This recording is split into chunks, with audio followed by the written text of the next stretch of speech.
Hey, welcome to episode 3 of the Postmodern podcast. How's it going? Today, I was sitting on my deck outside under a tree, thinking about what to talk about, and I decided to do today's episode around the idea of collectivism versus individual, innate purpose for each person on the planet. Why I was thinking about talking about this idea is because most recently, I had the first gig I've had in years. Last Saturday, I was invited to play at a birthday event, and so my guitar and I got on stage and we sang some songs for people. Since I can remember, music has been my calling. I have always listened, danced to, sang, written music. It's so much a part of who I am. And it was so amazing to be on stage again, being who I feel I was born to be. There's really no substitute for when you're in life living on your purpose. And so I felt that. And then when I came home from the event, I had made some great connections, and I followed up on those connections. And it felt so good because I was aware that there was this momentum that had been created by performing at this show and exposing and sharing my music to other people. By putting it out there, I was receiving these opportunities from the universe that were propping up my purpose. So what I noticed was in directly stepping into what I choose, what I feel has chosen me as my purpose on this planet, and me being a musician in the world, reinforced that as my identity. We each have a role to play. We each have gifts that make us unique. And part of life is figuring out what those are for you. And then the next part, once you do, is to be them, to identify as them. And I feel like that is how we best serve the symbiotic nature of the planet. If each life form is fully being its nature, then we are taking care of each other and taking care of ourselves. It just works that way. But instead, what is being pushed upon us is a collectivism, Marxism, in our culture in the form of encouraging people to not individuate, to identify in groups of people, completely eliminates and negates the discovery of each person's unique, innate gifts. So the macro view is looking at the way different ideologies navigate us to or from ourselves. And in this case, the people being indoctrinated with this Marxist thought are being told that this is how the world works. So your genitals, who you are sexually attracted to, and your skin, the amount of melanin in your skin, is going to determine whether or not you are successful and or happy. When people are prevented or trained away from discovering what their own hero's journey is, they're not looking inside. They're not discovering for themselves who they are. What they're training people to do essentially is forego taking responsibility, forego examining yourself, forego even having a dialogue inside you about why you may or may not be happy. They just want you to believe right off the bat that it really is someone else's fault. And you should devote all your living time to yelling at that oppressor. And this is what's happening. And we are now living in generation upon generation since the Frankfurt School of universities being infiltrated with this thinking, this critical race theory. So it's interesting to me that the ideology that is being pushed, that leads people away from knowing themselves, which is what was written at the Delphi Oracle, and know thyself is your access to Utopia, the only utopia you can design for yourself is your inner one. And that shapes how you perceive the outer one and how everything happens. Being something more true to you, soul fulfilling. It takes something. It just takes some effort. And boy, are the rewards worth it. No two people who have ever lived or will ever live are exactly the same.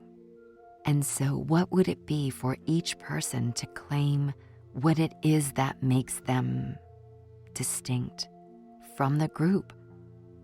You know, where I clash with so much ideology these days is I would actually go the opposite direction. I wouldn't want to go in these big groups chanting about.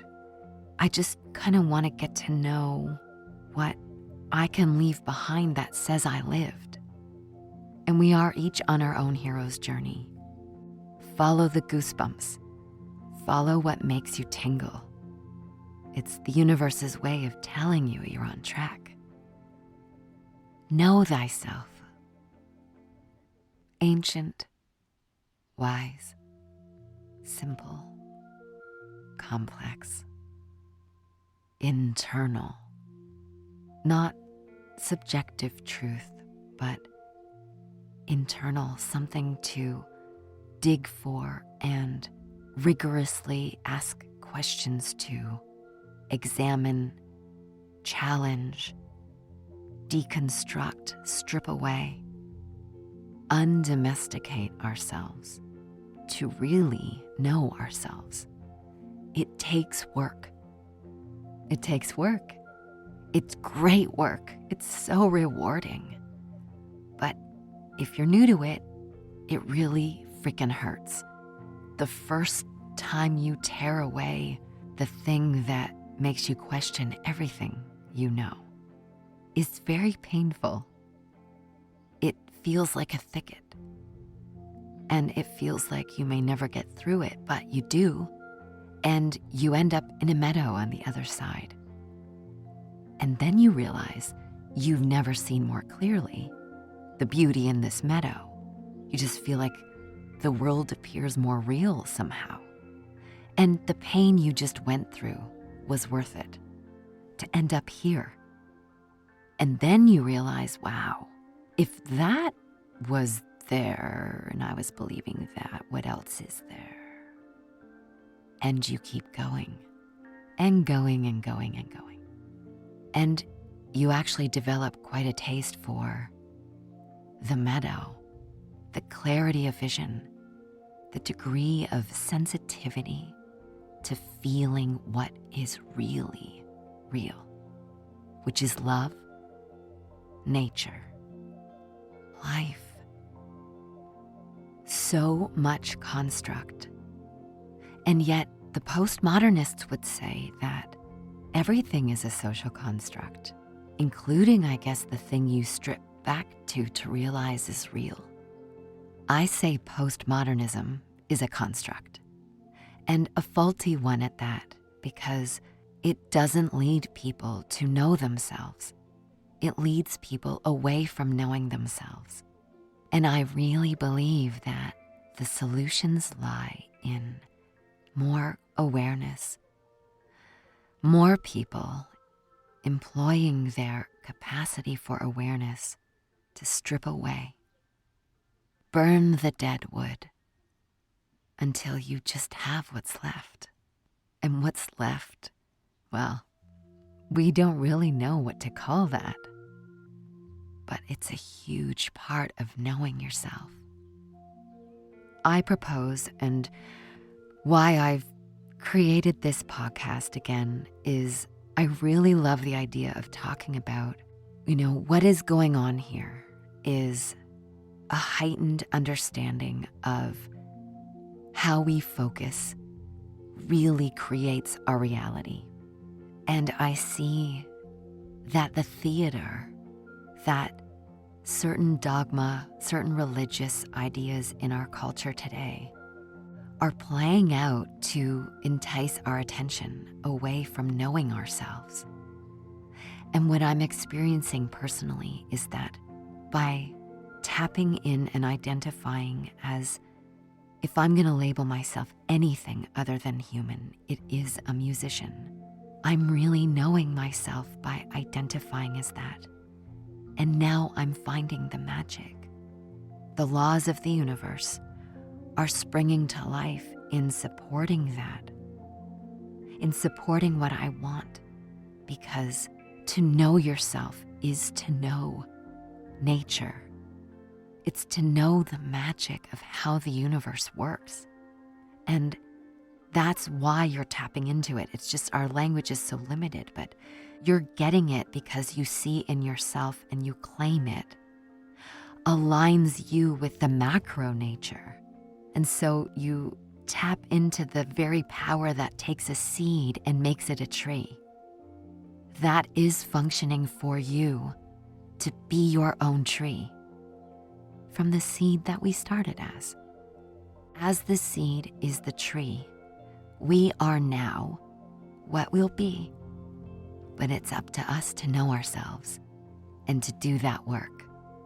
Identifying as your skin color and your genitals and who you want to date, it's playing small and it's putting off the work of finding out who you are, looking within. Thanks for listening. Enjoy your day.